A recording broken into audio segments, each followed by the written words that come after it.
Nissan pickup complaint engine misfiring. Diagnose has been done but couldn't knew it.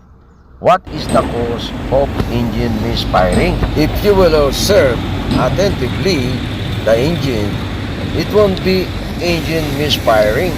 It's engine vibration.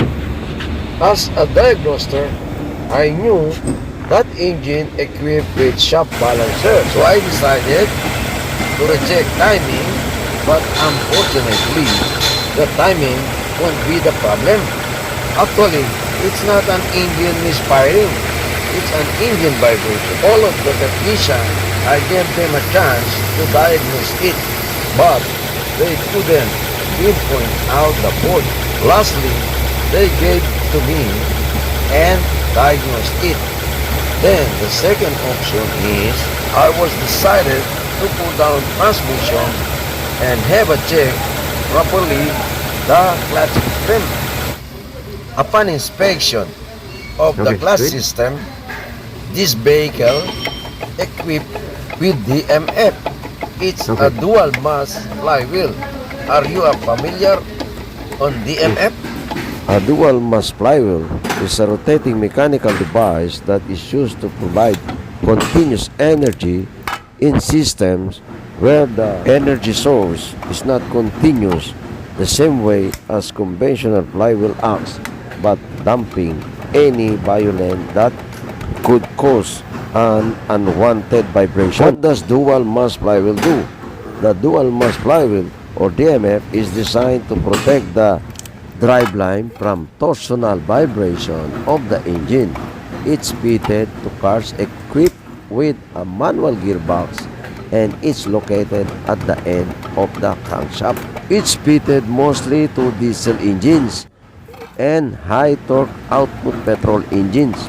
Dual mass flywheel can include rumbling or squawk noises when changing gear, shuddering when pulling away, and in extreme cases, severe vibration and rattle when the car is in neutral. When a dual mass flywheel fails, the flywheel will no longer be able to adequately filter out violent variation of torque or revolutions that could cause an unwanted vibration or rattle while driving. This vibration can usually be felt on the floor of the car and are due to failure of the springs and other internal components. The upshot of this is a car that is quieter and smoother to drive.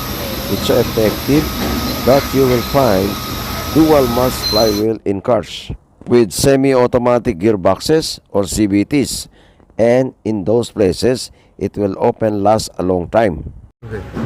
Dual mass flywheel has been installed and see the aftermath after the repair.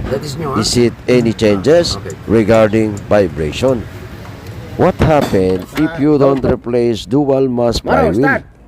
Dual mass flywheel wear usually by the time the clutch plates needs to be replaced and flywheel also needs to be replaced.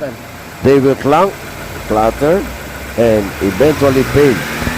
That's why many experts recommend replacing dual mass flywheel when changing a clutch, especially if the flywheel has more than 80,000 miles or 90,000 miles on it. The flywheel should be considered a wear item just like the clutch and should be replaced when a new clutch installed. Thanks for watching. Your subscription is highly appreciated.